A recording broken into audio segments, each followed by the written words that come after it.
at Aalto University. Mohit actively is currently co-chairing the lightweight implementation guidance, that is WIG, as well as the EAP method updating working groups at the ITF, that's the Internet Engineering Task Force. He has more than 20 international patent applications as well. So yeah, so now I'm going to hand over to Mohit. Yeah, Mohit, you can start now.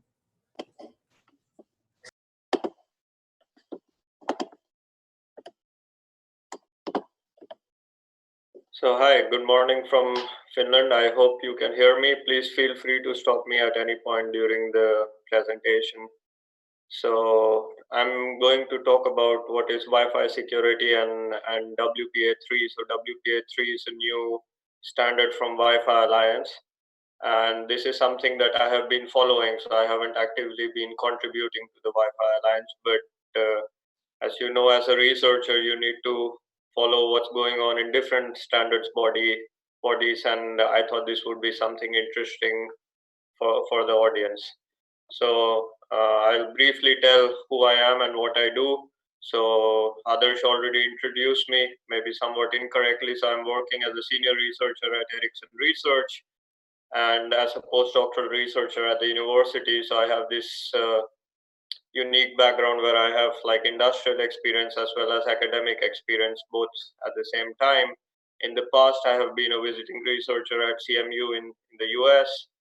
I have a Doctor of Science degree from Aalto University in Finland, and the title of my dissertation was Security for Ubiquitous Internet Connected Smart Objects. I was fortunate enough to receive European Union funding for my Master of Science in Security and Mobile Computing. So I stayed 1 year in Sweden at the Royal Institute of Technology and for 1 year in Finland. And yeah, I've been in Finland pretty much since I finished my studies and have been working for Ericsson and Aalto. So those were like all the titles, but what do I do in practice? Of course, I do applied network security research. Since I have this industrial background, it's not just theoretical. A lot of the research we do is applied. So we do a lot of hands-on coding and prototyping. So whichever language is needed for the project. We also do formal verification. So these days, if you come up with a new security protocol, it's almost mandatory to have formal proofs showing that the protocol is secure. And that's why we do formal modeling. As Adarsh mentioned in the introduction, I do security standardization at the IETF. I have been participating in, I think, all the meetings since 2015. Yes. So about 4 years I have been going, and IETF has meeting 3 times a year on 3 different continents. So IETF tries to reach out to as many people across the globe. So we have one meeting in North America or in the Americas, and one meeting in Europe, and then one meeting in Asia. So in November, we will have the next meeting in Singapore, and I hope some of you can join. And IETF encourages remote participation. So even if you can't come to Singapore, you can follow all the meetings and even like join remotely and present your ideas remotely. And so I would strongly encourage you to consider joining some of the sessions that are of interest to you. Of course, I have this academic background, so we publish papers, not as many as I would like to, but every now and then when we have some new ideas to present. And in the past, we were fortunate enough to win some awards. So you see the CMU Becom Best Paper Award and the IEEE IoT Best Paper Award. And of course, in the industry, if some ideas are business critical, you try to protect them with patents. So I have maybe like 80 something patents, but these are based on 20 inventions. So you might wonder how come 20 inventions result in more than 50 or 80 patents. So it's like when you have an invention, you file them as patents in different countries. And it could be in China, North America, India, Argentina, and this is based on lawyers who decide how valuable some invention is. So some might be filed only in Europe and China, whereas others might be filed in Argentina and North America. So it really depends on the lawyers and the actual invention. So that's why even though the number of inventions is around 20 something, the number of patents is a little bit inflated, because if you count patents filed in different jurisdictions, they tend to add up. All right, so this is who I am and what I do. Now coming to today's talk, so I'll be talking about wireless LAN technology and presenting the current standard that is widely deployed, which is WPA2 personal or PSK, and then also looking at some of the new things that are coming in the WPA3 standard. So in particular, we will look at opportunistic wireless encryption, which is also called in marketing terms as enhanced open, and password authenticated key exchange, or commonly also called as Dragonfly protocol. So one important thing to note here is that I'm only looking at Wi-Fi home networks, or networks where the security is mostly based, either it's the Wi-Fi network is open, or the Wi-Fi authentication is based on a password. So I'm sure today at the venue where you're probably connected to a Wi-Fi with some kind of a password that you got from the organizers. But there is also this enterprise mode of authentication, which is based on EAP. I won't go into EAP today, perhaps for another time, because of 45 minutes. I don't want to cover too much. It's better to go through only a few things, and I hope I'm able to explain them well enough for you. So some basic terms you might have heard: Wi-Fi Alliance and IEEE, and you might wonder how are these standards related. So IEEE 802.11 defines the physical and the link layer. So IEEE kind of defines the actual standard on how the frames would look like, and on what spectrum of will these frames be sent on. And these standards, if you try to download a IEEE standard, first of all, you will have to pay for it, unless you want to download it through some torrents. But I think the last I checked, the 802.11 standard is 1700 pages long. So if you want to actually read and implement it, I don't think it's realistically possible for any of us to start implementing the 802.11 standard from scratch. So 802.11 standard has over the years evolved and become this humongous thing, which is now almost, the last I checked was 1700 pages long. So what Wi-Fi Alliance does is it's an industry alliance that tries to promote interoperability. So think of like whether it's a Dell laptop or a Lenovo laptop or HP or whatever, they all can talk to the Wi-Fi network at the venue. It doesn't matter like who is manufacturing the access point and who is manufacturing the laptop. They are still able to talk to each other, and that's because what Wi-Fi Alliance does is it takes the IEEE standard and then says, okay, out of 1700 pages, these are the features that are absolutely must to implement, and these are the algorithms that everyone should implement so that they can work interoperably. And yeah, as I said, the 802.11 spec has evolved. So it was first released in 1997, and over the years it has gone through various amendments for addressing different use cases, for like improving the bandwidth, addressing some IoT use cases, long range, low power, whatnot. So I think all the standards bodies these days try to address many different use cases, and they want their own radio technology to be used as widely as possible. And the latest amendment is from 2016.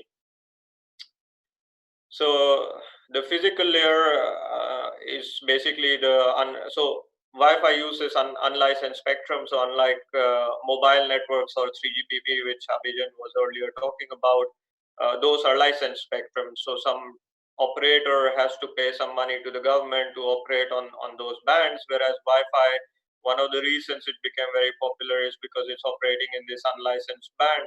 But of course, it has its own limitations. If it operates in unlicensed bands, there can be more collisions, the network quality, like you can't have the same quality of assurance that you can get from, let's say, some of the mobile networks.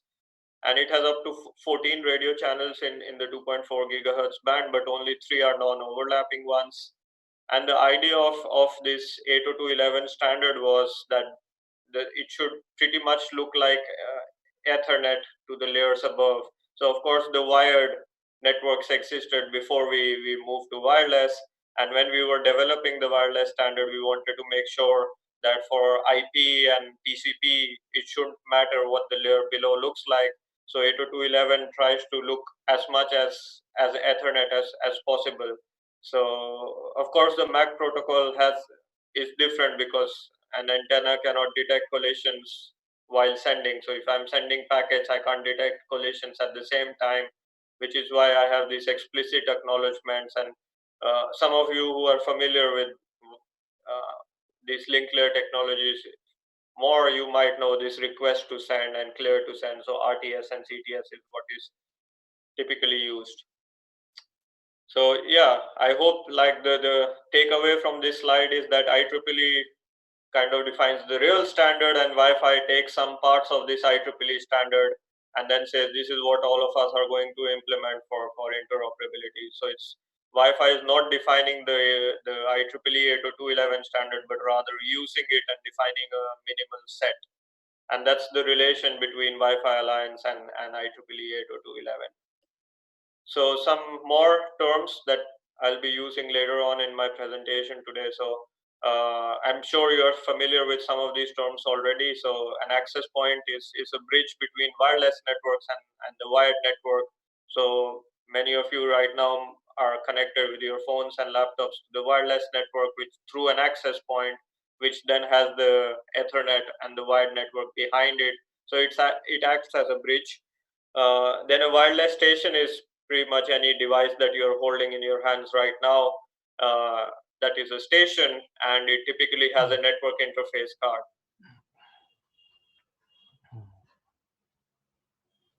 Was there a question? No. So stations are identified globally by unique 48-bit MAC addresses. So MAC here is medium access control, and don't confuse this because MAC is used as a message authentication code. So there are the same acronym expands to different terms, but here MAC address is the medium access control address. So I mean, every laptop and phone and pretty much every device has a MAC address that is unique, and there is because it's a globally unique identifier and you move around with it all the time, it can be used to track you, and that is why now many of the operating systems including Android and iOS randomize the MAC addresses. But the important thing is that this randomization only happens in software, so you still have one globally unique 48-bit hardware MAC address, and then in software you can generate random addresses and pretend to have other addresses, but in practice you will still have one globally unique MAC address. And how this is ensured that it's globally unique is because out of the 48 bits, 24 bits is used for the manufacturer. So Apple is assigned a certain set of numbers. It's similar to how you do IP address allocation. You assign certain prefix to, let's say, some administrator, and then the rest of the addresses is up to him how he assigns. The same way IEEE gives you a certain set of addresses, and then you assign it on your devices. So of course you have to pay to IEEE to get this. So I can't go and start like registering my own MAC addresses and making my own devices. I'll first have to pay IEEE to get some addresses from them. So so another important thing here is that there are two modes. So ad hoc mode. So Wi-Fi actually allows you to do something like a peer-to-peer. So you can connect two phones together without actually having to connect to an access point or without even having internet access. And some of you who might use iOS and Apple, I don't, but some of you who do and have moved from, let's say, an iPhone 5 to an iPhone 8, you might have used this technology where you use this peer-to-peer Wi-Fi mode for transferring all the settings and credentials from your previous generation of iPhone to the next generation. So it basically allows you to do things like file transfers and exchange contacts without having internet access. So you can exchange data. And the reason for using Wi-Fi over let's say Bluetooth, which would allow you to do the same things, is because Wi-Fi just gives you more bandwidth. And then there is the infrastructure mode, which is what we use more I would say, is where we connect to an access point and then get internet access. So this is called the infrastructure mode of wireless LAN, and at least today I will mostly be looking at the infrastructure mode and not on the ad hoc mode. Some more terms you might have heard what a SSID is. So I'll quickly tell like what does it stand for. So there is something called as a basic service set. So if you think that there is one access point in the room where you are sitting, and all the laptops and phones that are connected to that access point, that single access point in the room, that would be called as a basic service set. But of course, if you think of a large building or like the college campus or university campus where you are sitting, it will have many access points to provide you connectivity throughout the campus, and all the access points would be broadcasting the same service set identifier. So yeah. So the difference is that there is the basic service set identifier, which identifies one cell, and one cell refers to one access point and all the laptops and devices connected to it. And an extended service set is where basically there is multiple access point and then multiple devices connected behind them. So that's what SSID stands for. It's a service set identifier, and basic service set identifier is for one access point. An extended service set is when you have multiple access points. And you will often encounter that there is actually in most locations that there are multiple access points that are broadcasting the same SSID, but uh, the access points will have different MAC addresses. So the wired network is typically called the distribution network, and of course the access points can belong to the same IP segment or a different segment. That's up to how the network administrator wants to configure the network.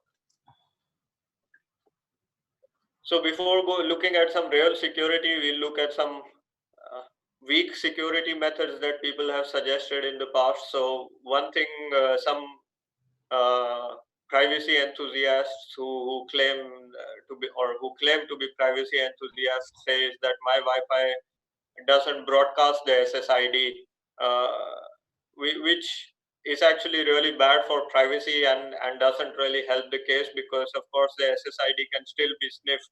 You will be sending probe request and probe response messages.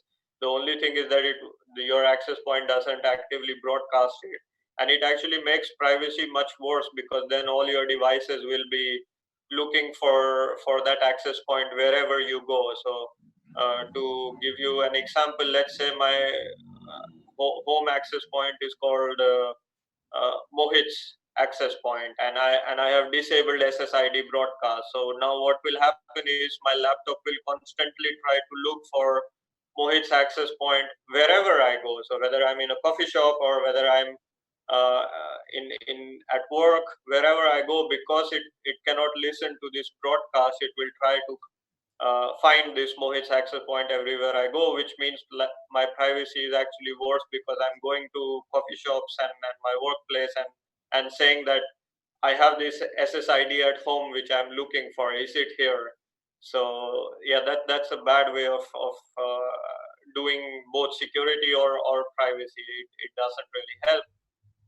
Back in the day, there was also access control lists. So you could go to your access point and define a list of trusted MAC addresses. But this doesn't help, because as I said, now you can change your MAC address in software easily. So an attacker can always see, okay, this device is able to connect to the access point. This is the MAC address it is using. So I'll change my MAC address to the one that is allowed. So it's fairly easy now to change. I mean, in Linux, only one command line to change your MAC address. So that doesn't really help. And if you work for some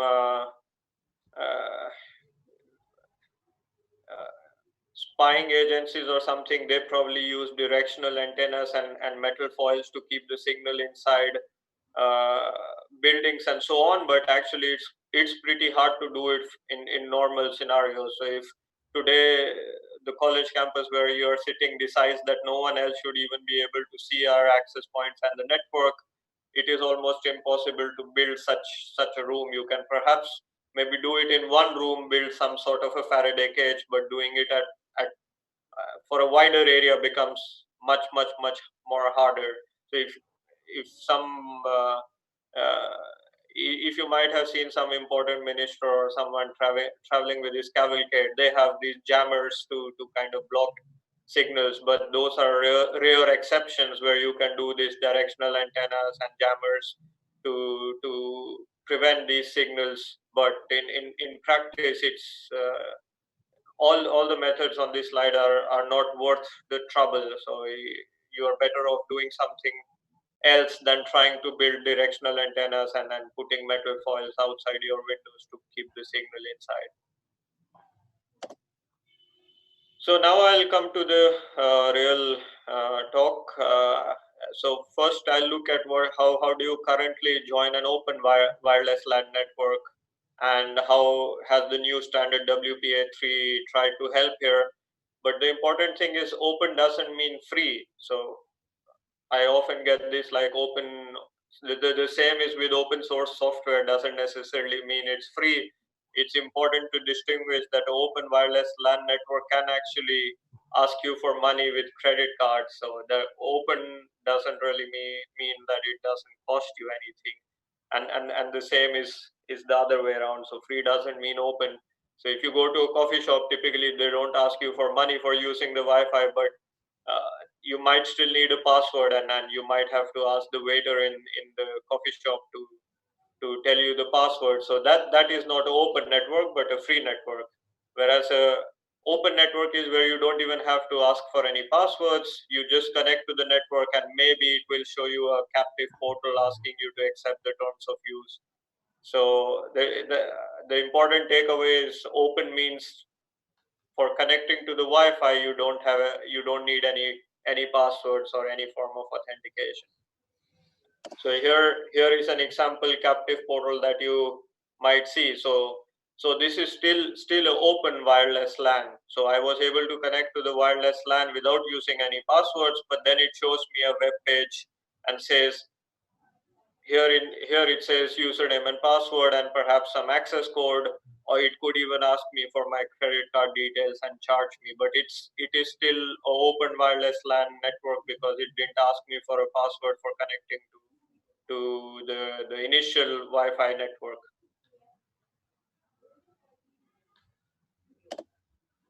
So how do the messages look like in practice? The access point generally sends beacons, usually every 50 milliseconds, and they include the SSID. But as I had stated earlier, some people prefer to turn off the broadcast, and in that case, you can still discover by sending a probe request and response.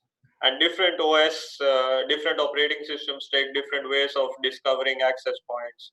So, and Android, for example, will go on each of the three non-overlapping channels and scan for all the SSIDs, and then show you the list of Wi-Fi network SSIDs that are in your neighborhood. So yeah, how do you discover access point? It's either with a beacon or by sending a probe request and getting a probe response. Then this is, I guess, the most important part of the presentation. There is some message called authentication request and authentication response, and there is no authentication happening here. These messages are completely empty, and they are here only for backwards compatibility. So back in the 90s, there was plan to put some kind of authentication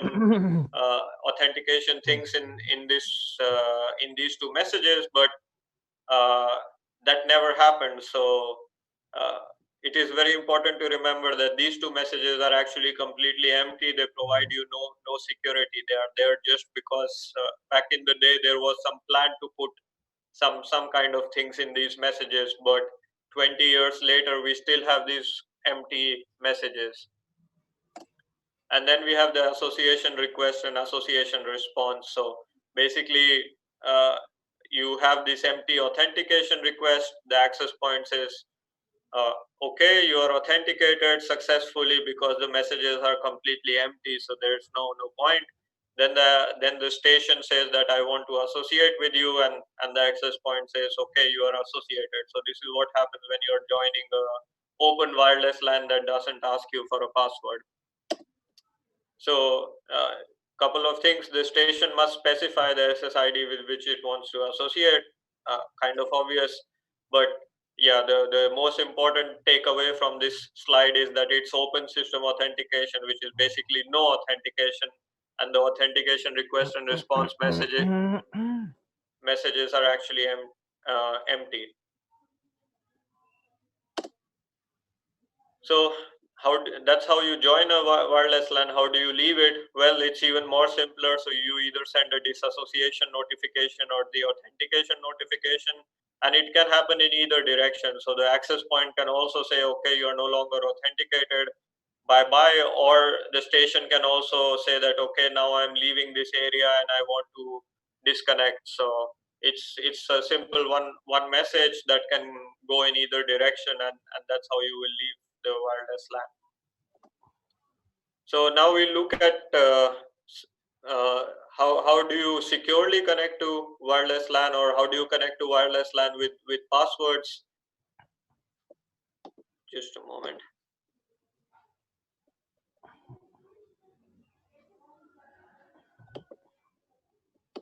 I don't know if that message was for me, but okay. So yeah, I'll talk about real wireless LAN security, WPA2.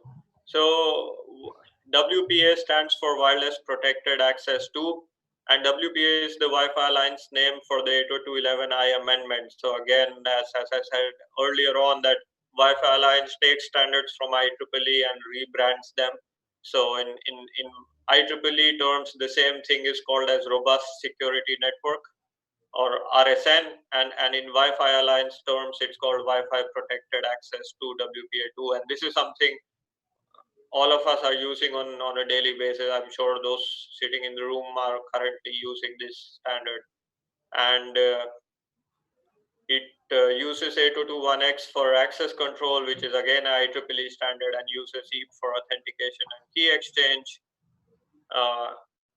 There is also some AES cipher suits for confidentiality and integrity protection, but let's not go into the details. The important part is to know that the name of the standard in IEEE is RSN, and then Wi-Fi Alliance calls it WPA2, or Wireless Protected Access 2.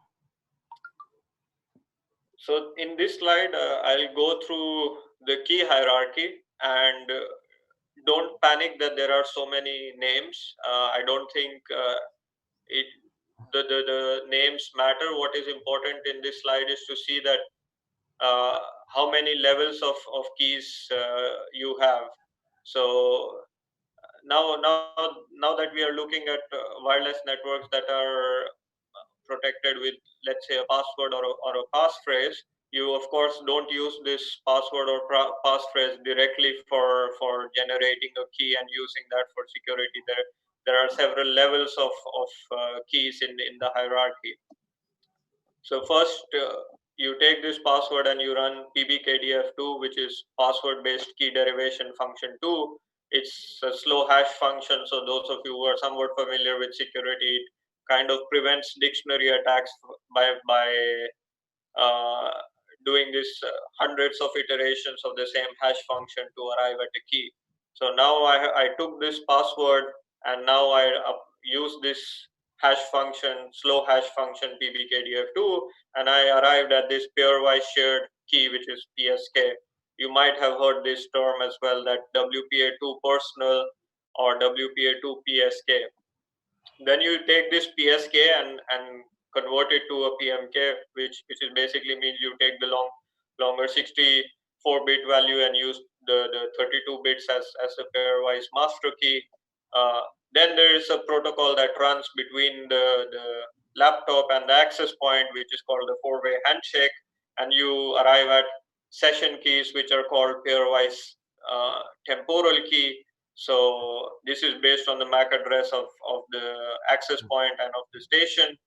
And this PTK is actually comprised of three different keys. So it's split into three different keys, and they are used for different purposes. So there's the key confirmation key, which is used for the message authentication codes in the four-way handshake.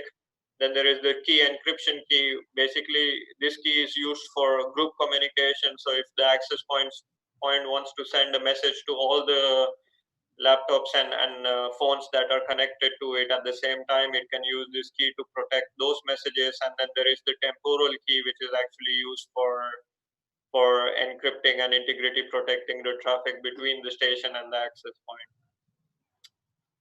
As I said, no need to remember all these names. The important takeaway from this slide is that you never take a password and directly use it in any protocol. It goes through several stages and several keys, and keys are derived, and then you use those keys for actually encryption and integrity protection. Another important thing before I move to the next slide is that this is how like home networks or networks that use passphrase work.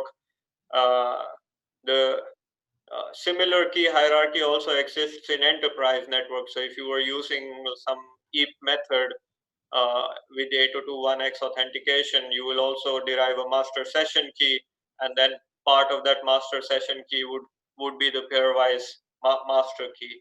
So whether you're using WPA2 home or personal, or whether you're using WPA2 enterprise, in both the cases, sorry, there's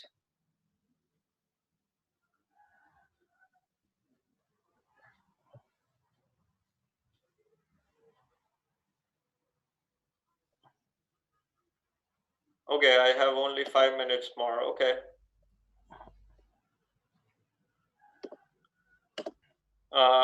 So I'll only then finish the four-way handshake today. I'm not going to further details. As you saw, how do you connect to an open access point? So you have this beacon authentication request, which are request and response, which are empty messages, and then you have the association request response. The first few messages are absolutely the same, but then the important part is this four-way handshake, and this is what you use for converting the password into session keys that are then used for encrypting the traffic. So you transform this passphrase into PBKDF2 to get a session key. Then basically you use this protocol called EAP over LAN or EAPOL. You send some kind of a random number or a nonce from the access point to the station. The station also sends a nonce to the access point, and now both the parties can compute this PTK or pairwise transient key. Then you send or basically you send this message integrity code to confirm that both the sites actually have now the key and it's the same key. And also you send this GTK or group key that is used for protecting the group traffic. And finally, the station also confirms that yes, I have the same key, the message integrity check match. This is fine. Let's start using the PTK. So this is how the four-way handshake looks like. Again, it's fine not to know all the details, but more important is that there is some four-way handshake that happens before you can start. And this four-way handshake is common whether you use enterprise or home network. This happens whenever you connect to any wireless network that is secured either in enterprise or in home. This four-way handshake was not happening in open wireless LAN networks. So I don't know how much time I have now to cover enhanced open. If I have time, I can go through it quickly. It's basically enhanced open is for open networks where you don't have any passwords. And some of you may even ask, why do we want to support open networks that don't have any security or passwords? Well, that's because it provides better user experience. So like if you go to a coffee shop and if you have to ask someone, the waiter, for the password, it's not the same user experience. And of course in an airport you won't even know who to go and ask for the Wi-Fi password, and that's why you need open networks.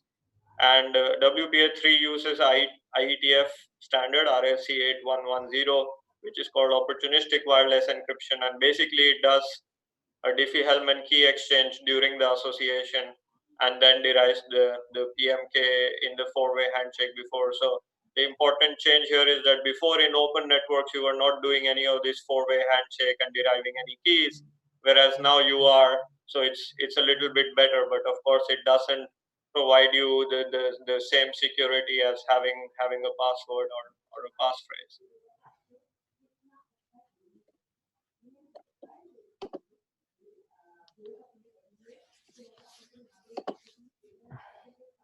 So this is how the enhanced open works. You again have the beacon and the probe request response and this open authentication, which are basically empty messages.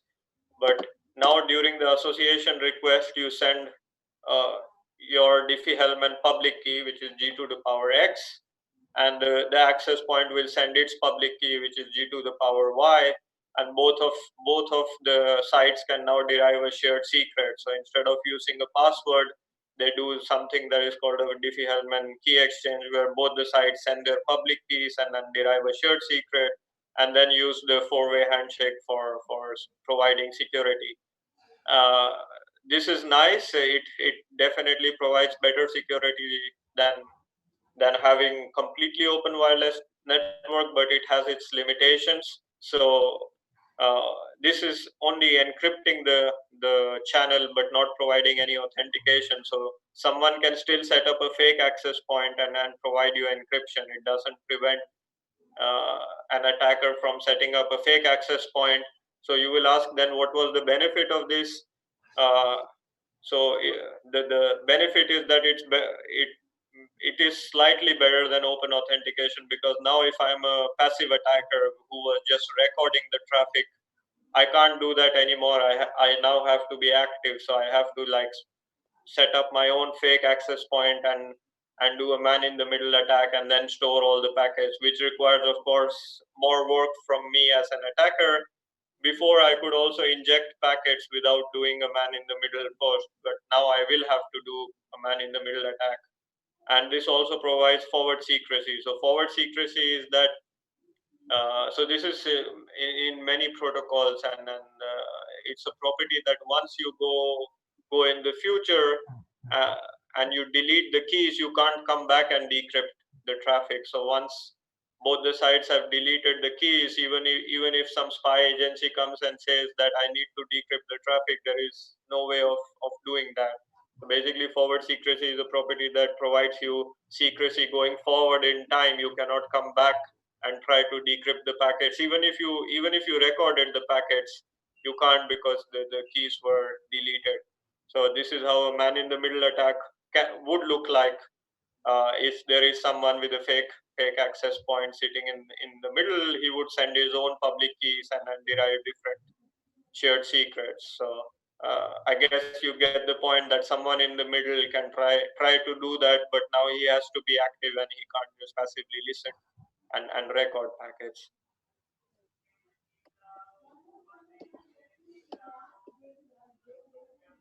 I get this message to mute Farhan Khan, but I don't know how can I mute that. Farhan Khan, please mute yourself. Okay.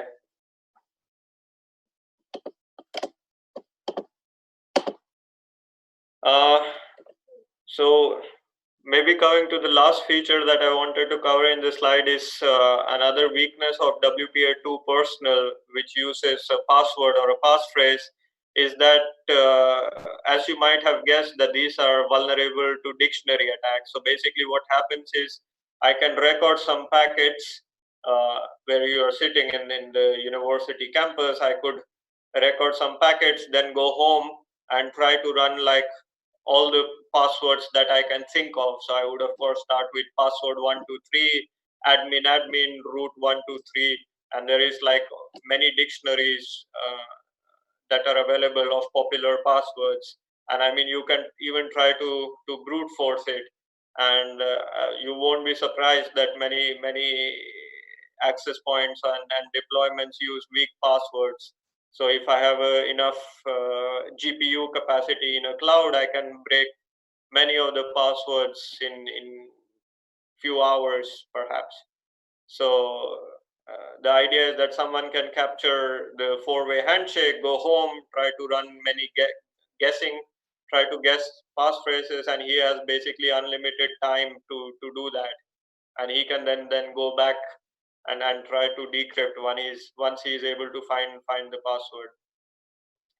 And WPA3 tries to protect this, basically protect this unlimited guessing and protect the fact that you can record the package today and try to decrypt later. So again, as I said, WPA3 tries to do provide a property of forward secrecy. So it uses something called as a password authenticated key exchange. It again uses IETF standard, which is RFC 7664. It's called Dragonfly. It is originally based on IEEE standard in 802.11s. And basically what it tries to prevent is that the attacker should not be able to guess passwords infinitely by recording a few packets.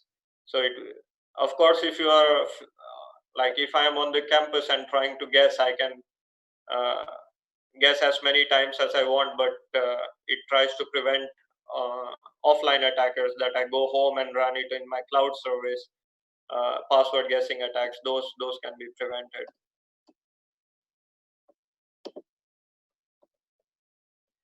Okay, I think I won't go into the details of this. It's anyways a lot of crypto, but basically the idea is that you convert a password into a public key and then do the same DP-Hellman exchange. Lot of complex cryptography happening in the background, and there's no reason for knowing all that. Important thing is that even this is not fully safe, so this is already broken, and there are now efforts to fix this Dragonfly. With that, I guess I'm open for questions. Yeah, thank you, Mohit. So, anyone have questions, please feel free to ask.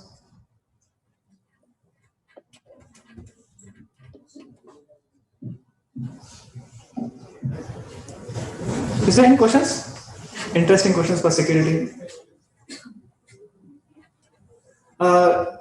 So you can reach Mohit as well remotely. So Mohit, if you can share your email credentials, so the audience can reach later on. Sure. Okay. See you.